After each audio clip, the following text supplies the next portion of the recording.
Junk Monk Podcast. Hello and welcome to the Junk Monk Podcast. I'm your host Kandyce Sloan, who you know from Instagram at Hardens and Hard Hats. And I'm Noah, your co-host, you know from right now. If this is your first time listening, let us fill you in. We are picking up where the Drunk Monk Podcast left off, hosted by Keiko Agena and Will S. Choi. I was a big fan of their podcast and was really sad to see that they stopped their show, so I decided to pick it up and I managed to find me a co-host. So I have my junk food here. Valentine's cookies. Yes, Valentine's was yesterday, and so we have these delicious little sprinkle cookies, and yeah, there's that. Also, you must know I've seen every episode of Monk. I'm a huge fan that started watching in about 2007, and for the most part watched it as it aired. I've seen the pilot episode and those we've done on the show, and a few scattered here and there in different seasons. So if you're ready to start the show, Toby, take it away. Here's what happened. So this is Mr. Monk and the Astronaut, Season 4, Episode 14. So here's what happened. In the opening scene, we see a famous astronaut, Steve Wagner, in the home of Joanne Raffleson, an ex-mistress of his. We see that he's making her his own concoction called the spacewalk, only this one has an extra ingredient that immediately makes her pass out. Next, we see a cleaning lady discover Joanne's body hanging from the ceiling in her living room. Monk is called in when Stottlemyre notices that Joanne was writing a scandalous memoir full of salacious stories and suspects foul play. Monk agrees it's murder, and their first clue leads them to Stephen Wagner. Monk suspects him quickly when he sees him and his wife drinking his famous spacewalk drinks. There's only one problem. Joanne's time of death was at the same time as Wagner's latest space mission. So how did he do it? Well, after drugging Joanne, he placed her neck in a noose, then installed a garage door opening device in her living room. Joanne had always collected ugly Japanese dolls, so Wagner placed a garage door opener inside of a toy doll, mailed it to Joanne's address, and when it arrived during his mission, it activated the device and slowly drugged Joanne to the ceiling. Monk pieces it together when Wagner steals the doll back from the neighbor's little girl who stole the package from Joanne's porch.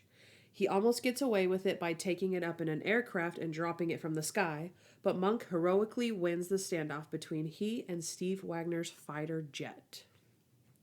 So Candace, what did you like about this episode? Well, Noah, I'm glad you asked. Okay, so an overarching theme of this would be Monk. He got pretty deep on this episode. We see when he's with Dr. Kroger in the therapist office, right? Mm-hmm. And he's talking about how he feels so inadequate when he sees, quote, a real man like Steve Wagner. Okay. And Dr. Kroger assures him, you're intimidated by him, mm-hmm. but if he's guilty, you know what he's intimidated by is you. Exactly. So I feel like that not only is a great scene, but I feel like that encapsulates what this whole episode is about, but also the entire series. I feel like that might be saying a lot, but I really do feel like that is a huge theme in the show, mm-hmm. that Monk is always afraid and always scared, and you know, we always know that he's going to end up winning the day, winning the case and solving it, but he doesn't know that. And despite all the cases that he solved thus far, he still has that doubt. Mm-hmm. And especially when he sees a man, mm-hmm. you know, like what he said, a man like Steve Wagner. A real boy, a real man. Yep. So. You know what, Candace? I really liked about this episode. Gladys the maid. Gladys made a quick cameo for about 0.2 seconds. No, a good 3 seconds. A good 3 seconds. Okay. In the opening scene, we see Gladys walking in to the door. But then some contracts, something. They had to switch it up. It was some Mexican lady. We both totally thought it was Gladys walking into Joanne's house. That lady was like way younger than Gladys, but was wearing like the Gladys outfit. Yeah, from the back it looked just like her, and then from the front it was a Mexican lady going to clean. Yeah, that was strange. But I loved Gladys. Oh, okay. I liked seeing her again. That would be on my didn't like, but... Oh, wait, but you already won the $1 million.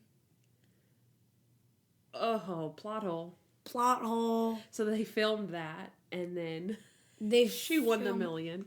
And then they were like, oh, wait. Oh. That doesn't make sense. She wouldn't be cleaning anymore. That makes sense. That makes sense. Yeah, that makes sense. Okay, so anything else? I have one more. That's how much I wrote for this episode. So did you only like those 2 things? That's all? I only dislike 2 things. Okay. Okay, so do you want me to go then? Yeah, you do yours. Okay, so one of my favorite parts actually was pretty good because when we were watching it, somebody actually said, which I agreed with, like, oh, Stottlemyre, like, coming up with the clues, because he called Monk in because he thought, hey, this might be a murder, right? Yeah. And so he's like, hey, look at this memoir. I think it might be foul play. What do you think? And Randy is like, oh, good work, sir. And Stottlemyre's like, don't be so surprised. He's like, oh, I'm not. I'm awestruck. He's like, well, don't be. That's an order. Like, you're ordering me not to be awestruck? He's like, yes. Stand over there and don't be awestruck. Like, all right. Will do. Okay, so what else did you like about it? Randy's globe scene, right? I also had a quote for that. Uh-huh. Randy had a here's what happened. Yeah, he did. And that was just the best. That might have been the best scene of the whole episode. So that's when he gets the globe and he says, okay, so let's act like this represents the Earth. And Stottlemyre says, it's a globe. It does represent the Earth. And he's like, okay. So then he gets the spaceship and he flies it over the globe. And then he says, Steve Wagner gets out of the air pod, drops down, murders the girl, flies up into the space pod, and comes back down to Earth. It's golden. Big brain. So then Stottlemyre this is what I have about Randy's theory. I put Stottlemyre said, because Randy says, oh, it's just a theory. And Stottlemyre says, I've heard theories before. That's not one. So messed up. So cold, Stottlemyre. So cold. You go again. Okay. Monk is not a flincher. What a beast mode moment whenever he stands off the fighter jet. Because Steve Wagner's all, oh, you're a flincher. You're a flincher. And then Monk's like, he stands at the end of that jet right in his face. He flinches a little bit. But he doesn't move. Even whenever all the guns are drawn on him. Exactly. And he doesn't, like, super freak out about the lasers. Yep. When he did the first scene. Self-control, buddy. Self-control. Yep. Beast mode. Definitely. I really liked the scene with the neighbors. And they come over next door to Joanne's house, right? And the astronaut is, like, inviting them to watch him test the new jet or whatever, right? He said, yeah, you deserve to watch. You're a taxpayer, right? And the guy said, yeah. Sales tax. Oh, that one is pretty funny. So I only have one more thing, and it's Julie's Valor Courage medal at the end. Dang, that was good. That was really sweet. Mr. Monk doesn't take too kindly to the pin that's in it. That was kind of weird, but she always takes things in stride with Mr. Monk, and also the kids were pretty mean to him in the school, so it's like, whatever. Yep. So that's it. What did you not like? Okay. Well, obviously, I did not. Okay, let me do this. Let me do the school one first. That Julie's embarrassed by Mr. Monk. That's sad. Granted, he kind of is doing a lot of stuff to be embarrassed about, so you can't really fault her for it, but it just stinks that she is embarrassed by him.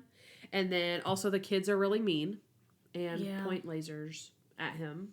And then he almost, because he actually starts to get like on a roll with, police can make mistakes, I can make a mistake, but criminals, they can't make mistakes. And he starts to make a really good point. And then the kids start doing the laser pointer. Like, I thought it was going to be like good. Like the kids were going to end up being impressed by him. And then they started pointing lasers at him. So I didn't like that. I dropped the ball. Come on, Riders. Give us one win. Yeah. Okay. I'm not gonna lie. I absolutely hated. Why are the criminals so suspicious? The astronaut is just way too overly suspicious about everything he does. With the whole flinch thing. Yeah. I get that they're like, hey, audience, this is the dude. But it'd be way better if we didn't know. If it was a mystery to all of us. Okay, so I get what you're saying, but those are also two different things. So in an episode, we either know who did it or we don't, right? So we either know who did it and the criminal is smug and going toe to toe with Monk, or we don't know, and then part of the mystery and the fun of it is finding out, right? So saying that like, oh well, he shouldn't be so smug, they shouldn't tell us who's the killers, those are kind of two separate things. But part of when they do tell us the killer, it's fun because we're like, get him, Monk, get him. Because Monk is like, I know you did it, and I'm gonna figure it out. And those are the moments that you're like, yeah, Monk, get him. I guess. So yeah. It adds. Yeah. I just got shut down. Wow. Okay, so with that being said, since I just dissed all of your stuff, I'm going to say I didn't. And that's the thing. Again, I don't even dislike Wagner. There's just some things that he specifically says that I'm like, wow, really? When they first see him at his party that they show up to, he says, oh, you're the detective that quit. And he's like, oh, no, I didn't quit. And he's like, it's okay, Mr. Monk. Some people can't handle the pressure. That was rude. Like, that was flat out rude. That was, So I was like, oh, okay. Like, not really being smug so much yet, but that was just flat out rude. Yeah. And then when he does confront him in the hallway and he says, you're a flincher, that was rude. And then the most rude one I thought was, oh, I can't believe you and I breathe the same air. Again, that was like, and then Natalie was like, whoa, he did do it. You don't like how the kids are mean to Monk, but I put Monk gets bullied. Yep. I did not like that. Yeah. It's just sad. I hate when that happens in movies and TV shows and media in general. It's just like you're watching and you're like, you just want to crumple up in a ball. Yeah. And cry. For them, yeah. I guess I could talk about it because this episode will have aired by then, but there's an episode called Mr. Monk Goes to School, and he gets bullied in that one by a bunch of school kids. And it's really sad. There's a bully, and he throws a chalk eraser at his back, and it like hits and makes him all dirty in the back. And so Monk starts like hyperventilating. And then Sharona goes to check on him, and she's like, oh, I want to check on him. And she's like, oh my gosh. And she runs in there and has to like get the bully. So dang, Sharona for the win. Yeah. Do you have anything else for what I didn't like? Sadly, I do not. Okay, well, that's a good thing. But okay, I have one more thing. Okay. Which I kind of already said this, but when he is in the hallway and he does say all those really smug things to Monk, everyone was convinced that he didn't do it, except for Monk. Yeah. But he goes out on a limb and blurts out all this stuff. Oh, you're a fudger. Oh, I can't believe I breathe the same air as you. Oh my gosh. If you weren't that intimidated by Monk, because for one, you'd be innocent, or if you were actually not intimidated by him, you wouldn't say those things, which leads Natalie, not that Natalie has, that much weight or whatever, but Natalie's like, oh my gosh, that was practically a confession. He totally did it. Yeah. This guy is so smug that he goes and whenever nobody else believes that he did it, even Stottlemeyer's like 99 out of 100 times, I agree with you, Monk, but not this time, which that's also false. For real. That's like 99 out of 100 you don't believe Monk, but okay. Okay, so you ready for the next one? I am. Can't fleet does. Ready? Excited? 3, 2, 1. He's the guy. Okay, Noah, would you like to go first? No, I would not. Candyce. God. Okay, I will go first. Since Noah usually doesn't have anything, I will go first. Yeah, guys, this is a special episode. Okay. Oh, man, I didn't write down what his name was. Is that what you're doing? Yep. Or I'll do my first. Oh, you have the phone. That's why. Guys, I have 2 He's the Guys. That's right. 2. I just patted myself on the back. You deserve it. Okay. Eric Allen Kramer, or the neighbor, who I know from Good Luck Charlie. He's Bob Duncan, the father. Yeah. He is. That's right. The Bob Duncan in the flesh. Noah's so proud of himself right now. And It was a good catch though. It was a really good catch. You said it. You kind of questioned it. I was like, and I said, "Oh my gosh, Bob Duncan," and I didn't believe myself. I was just kind of saying it for fun. I was like, "Oh my gosh, Bob Duncan." And so I wrote it down, baby. And then I realized he recognized him, and so I started running through my head, and then I said, "Good Luck, Charlie," and you were like, "Oh, yeah." And I was like, "Yeah, that's him." And you were like, "Oh, it is." So Noah totally figured it out. So proud of him. So the only person I have, okay, so first time in history Noah has beat me out for He's the Guy. You only have one? Yeah. Da-da, Now Noah feels like a king. Play the Rocky theme song, everyone. Da-da-da. Yeah, we can't do that. Oh. We don't pay for that. Play the beep, beep, beep, beep, beep. Beep, beep, beep. You definitely have to cut that off. Okay, so I have Jeffrey Donovan, who is, I actually knew that name when I looked it up. I was like, oh, that's totally his name. Mm-hmm. He plays Steve Wagner, the astronaut. Okay. And a lot of people are going to recognize him because he was on Burn Notice. And for true Monk fans, OG fans, I should say, he was on Burn Notice, which is another USA show. Okay. Same network as Monk. I'm almost certain that they played at the same time, but maybe not. I didn't look that up. I never watched Burn Notice, but if you ever watch at least Monk reruns on USA, they definitely had the promo for Burn Notice. So there you go. That's my only guy. Okay. One of the kids in Julie's class is Ty Blue from Shake It Up, or that's his character's name. His name is Roshan Fegan. Nice. Might be Roswan Fegan, but I do not know because I am uncultured. But yeah, that is a good catch. I know. Like he saw that little kid like flash seconds on the screen. He's like, oh, shake it up. I was like, oh, dang. That's right, ladies and gentlemen. Then I started gents. scanning all the small children and was like, Is there anything from Disney show? Because I am losing right now.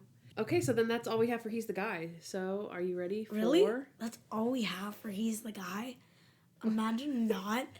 Only having one person for He's the Guy. Wow. Oh my gosh. Wait till next week. Junk time. Okay, Noah, have a seat. I'm having a seat. Have a snack. Relax. Okay, guys. My little heart Valentine cookie says, I am CR to the ZY for you. I'm crazy for you. It doesn't have an A because spelling. Because candy heart. Must fit. Small words. What does yours say? Hug me. Okay, so now that we have our snacks, here's a question for you. Have you ever had a career day at your school? Yes. Yes. Okay. Okay. In like kindergarten, I think.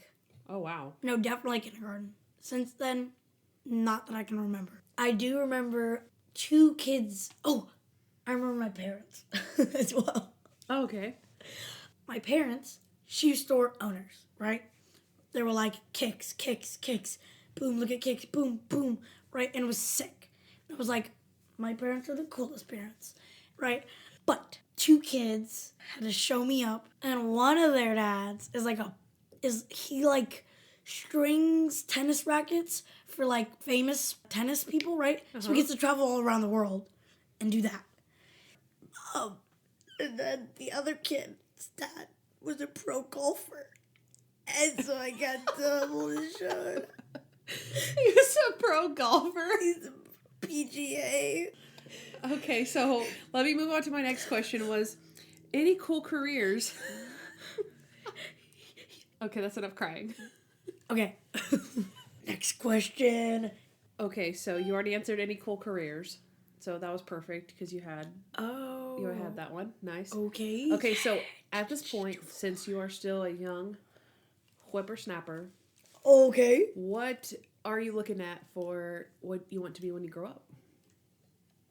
Okay. I don't like that question.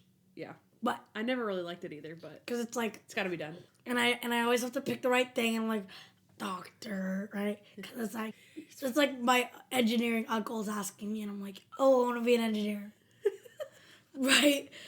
But And then you just realize you want to be a YouTuber?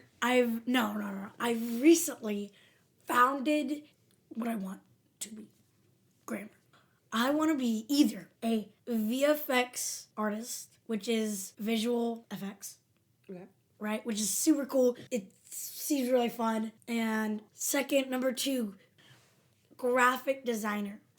I like to draw. I like messing around with digital art, and I think it'd be cool to be a graphic designer. And I don't know, I feel like my hobbies are pretty cool, and it kind of like mixes up my hobbies. So yeah, That's really cool. boom. Let's see if it happens Life one day. plan, baby. All See right. you I guys feel in like 2 that was years. a really in-depth junk time. I liked it. I know. Yeah. Look at me So go. Look at you go. Go. I was on fire today. Okay, let's go to our next segment. Plot holes. Okay, so my first one would be, do garage door openers glitch like that? I've personally never heard of one single garage door opening other garage doors. I did a little mini debunk because my social studies teacher told me, because he went on some rant about like cars, right? And he somehow got to garage openers. Some kid was like, didn't like back then, whenever those first came out, you could open like anyone's? And he said yes. Like he was like, yeah. And they also had a car, blah, blah, blah, that could do that, blah, blah, blah. Like they made this one car that would always, like if you had one of those keys, you could open any of them. Wow. Yeah, like on accident, they made that, right? So I'm like 66% sure that garage door openers back in the day would glitch like that. Okay, my next one you already said would be the teachers would have totally got onto those kids. That was ridiculous. Yep. The teacher was laughing in the background and all the other parents were laughing, and there's no way that would ever happen. So that's an easy one. I've been through career day, so I kind of know. I was going to say my career day story. Well, just one of the career days that I had was, I would think the coolest one that I ever saw was for occupational therapy. And it was like for helping people who either have like a disability or something happen to them. Mm-hmm. And it would like help, like say someone has one arm or something and they make like devices and teach them how to like make a peanut butter and jelly sandwich. Because one of the things they made us do was make a peanut butter and jelly sandwich with one hand, and it was extremely hard because you have to hold the bread and you have to get the peanut butter get stuck and all the jelly and stuff. That's so they really make cool. like certain devices where like your bread will get stuck in a corner, and so that it holds that bread in place, and then you put stuff on it, like peanut butter or jelly. And so that's like one trick that I just remember, that like that's a trick that helps somebody in their life. So an occupational therapist helps you with those devices and then helps you like get back on your feet and all that kind of stuff. Wow. Yeah. That is... And we got to eat the peanut butter and jellies, but they were really messy because we made them with one hand. So wow. That was awesome. So yeah, anyway. Dang. Sorry. Should have put that in my junk time. Anyway. Okay. Let me debunk you. Go. Okay, so my last one is okay, this isn't a plot hole. It was more of a question. What do they do with dead people's mail? I mean, obviously, like, the family would get their mail and get their stuff, but, like, in that instance, if they had the crime scene, she had a package on her door, what would they do if that house was still a crime scene? Because Steve Wagner was going back to get the package. So would he have been correct in thinking that the package would still be on the stoop? Would it not have been inside the house? Like, nobody would have brought that in either evidence or put that package in the house because he was looking for it outside. And I was like, why is he looking for it outside? Somebody probably would have by now picked up that package and done something with it. That's really good. That's a good question. So I thought he was kind of dumb for looking. That was my plot hole part would be, why would he be looking for it outside?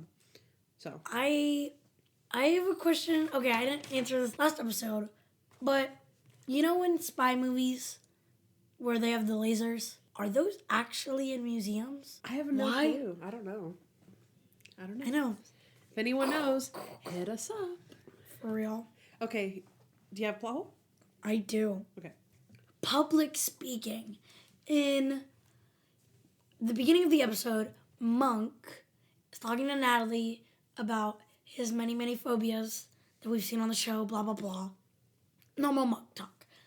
And he mentions that he's afraid of public speaking, and he proves that in the episode, but by the end of the episode, or he almost gets over it during the classroom scene. But he says that he's really afraid of public speaking, but way back in the day, in season 4, episode 7, Monk is up on the wedding stage at a wedding, and he is going off on some tangent about Julie's poem. And he's doing completely fine up there. No questions asked. So, like, is he or is he not afraid of public speaking? Yeah, because we asked that question. That was I think it was one of my plot holes in episode 407, which was, is he not afraid of public speaking? So now we learned he's afraid of public speaking because he said so. And he was afraid. We saw him be afraid at the school. But get this, in Mr. Monk Goes to School, he goes undercover and is a teacher, not afraid of public speaking then.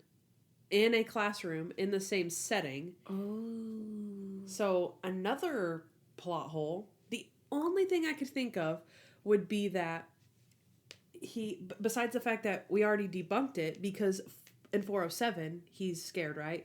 The only thing I could think of why he'd be afraid of going back to school was because he had such a bad experience at school. Yeah. You know what I mean? Like, but also the wedding thing. But then the wedding thing completely blows that out of the water. Yeah. He's not afraid of public speaking. Yep. That was convenient. That is true. I don't think he should have said he was afraid of public speaking. I think he should have said he was afraid of the kids or something.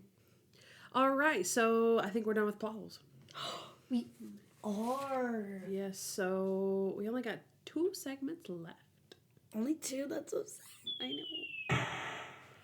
How crazy was Monk this episode? Okay, so out of 10, what? Out of 10 glitchy garage door openers. Ooh, I like that actually. I put out of 10 Steve Wagner laser pointers. And I don't like Steve Wagner or his laser pointers, so I'm gonna go with glitchy garage door openers. Everyone, Give me one. These are all very original. I did not steal these from Kandyce before the show. How many do you have? 4. Oh, what a coincidence. That's how many I have. Okay, fine. I'll say the first 2, you say the last 2. Let's go back and forth. The laser pointer scene, whenever all the kids are pointing the laser pointers, anyone would have been like, knock it off. But Monk be doing Monk. Yeah. And has to take off his jacket because he doesn't understand laser. Yeah. What? He's trying to escape the lasers, like they're on his jacket, but that's, yeah. It's crazy that he takes off his jacket and throws it, but it's also crazy that he thinks the lasers are on his jacket. Yeah. Yeah. That's a good one. Okay, also in the classroom, he yells at the child for not raising her hand because he wants a perfect row of people who want to be a detective when they grow up. So he's like, it would be, a perfect row if you raised your hand too. She just kind of sits there. Raise your hand. Yup. When Monk and Natalie are on the run from military boys, they're running, and Monk does this classic, or no, he doesn't even touch the thing. He goes up and cleans the missile, and he puts the head on the missile. He arms a missile. Yeah. In front of us. Because he cleans it. I think what you're supposed to see is there's 4 missiles on that shelf thing, and one of them is missing the point. So the other ones are there, so he sees the point, and then he picks it up and screws it on. Yeah. While they're running, and he's arming a missile. Double crazy. Boom. Okay, my last thing, which not a lot, but my last thing is when he's in his therapist's office listing tall buildings. So also, right, he wants to try version therapy because he's so intimidated by Wagner that he wants to try version therapy. Like, okay, Kroger, give me something that I'm afraid of and let's face it. And he asks, what do you want to do? And he says, glaciers. And he's like, well, that's not really, maybe something you would encounter. And then Kroger says, how about heights? And then so Kroger stands up and Monk gets scared just from him standing up. I don't know if he thinks that's too high or what. But he's like, oh, wait, no. Let's just sit here and why don't we name tall things? He says, let's go to the roof. And then Monk's like, no, we'll take this slow. Oh, is that what he said? Yeah. Go to the. Oh, okay. I missed that because I thought he just stood up and Monk's like, no, never mind. Yeah. Okay, so then he says, let's just name tall things. I'll go first. Sears Tower. Wait, no. Oh, no, that's too tall. Okay, how about just a regular Sears? Yeah, that's it. Just a regular Sears, the department store. So good. That's so funny. It's so cute and so crazy. So Kandyce, how crazy was Monk this episode? Out of 10 glitchy garage door openers. Out of 10 glitchy garage openers, I rate this a 1. That's low. That is very low. But to be fair, I've given him 3 and had like 8 or 9 things. So I figured this is one of the least crazy episodes that we will see. So I gave it a 1. I gave it a 4. Oh, see? Low for you too. Because it's just as little as we put.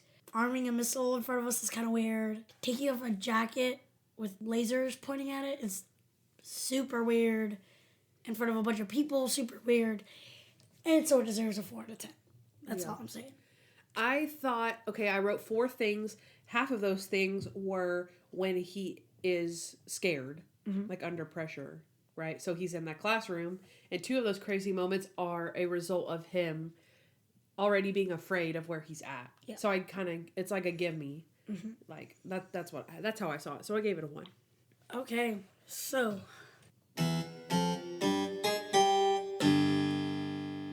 rate this episode. Kandyce, what would you rate this episode? Okay. Out of 10. Out of 10. Okay. Well, you know my scale. Oh my. Lowest is a 10, highest is 2 10s. Okay. So I rate this episode 10.8. 8 out of 10, everyone. Thank you. I don't know if it deserves that high. It is a 5 out of 10 for me, ladies and gents. Ooh, ouch. It's a meh episode. I'm gonna need a explanation more than it's meh. That's all I can give. Okay.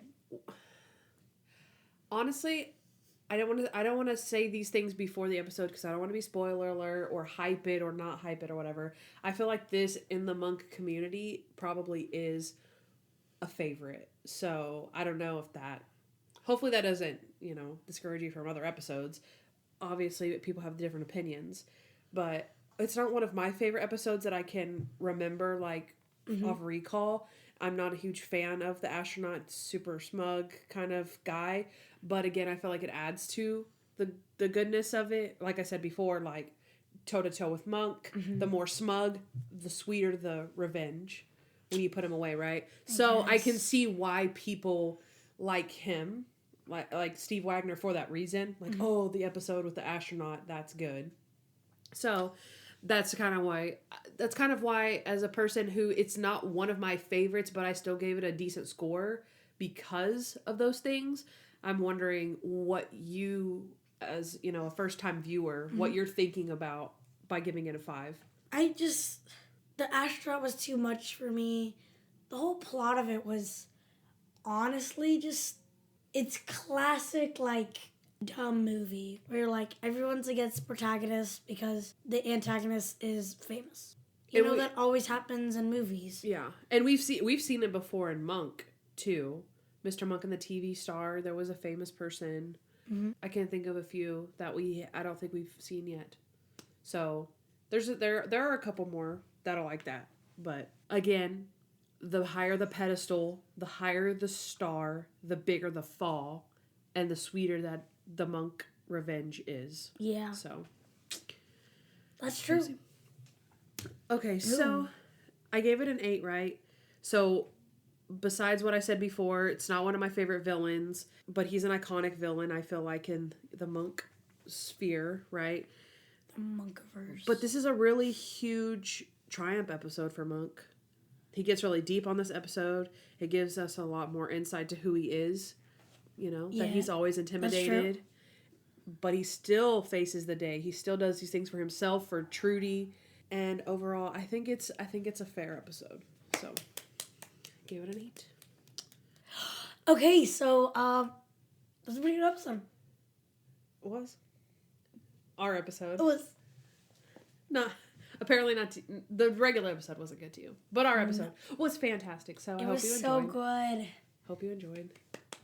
We will see you next time. But wait. Don't forget to ask your Alexa to play the Junk Monk Podcast, because it can do that. Alexa, play the Junk Monk Podcast. Here's the Junk and Beef Podcast from Apple Podcasts. It's playing it by guy.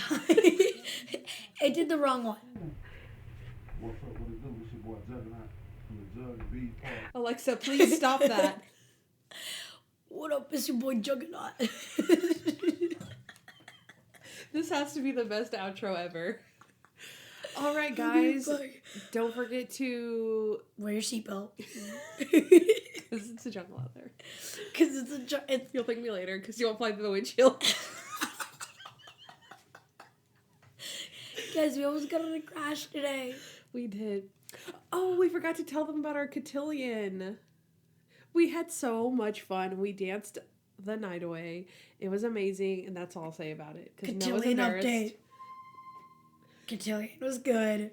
All right, guys. Because Noah's embarrassed, but it was really fun. And we learned the waltz and the cha-cha and like the foxtrot and the bunny hop. And it was awesome. So it was very fun. That's it. Candyce, I have a quick question before we go. Okay. Could you post our dance that me, Candyce, and someone who watches the show with us, can you post that on Junk Monk? On Junk Monk? I can, yes. Cotillion update. Cotillion just for update. you guys, so you guys like know what kind of dances we learn, because we kind of like mixed a bunch of dances. So all right, so check out our Instagram. You're surely signing off. Info coming up for Instagram, Facebook, and all that good stuff. So, all right, here we go. Yeah. Hey guys, thanks for listening to the Junk Monk Podcast. We'd love to hear from you, so please rate and review us wherever you listen to podcasts.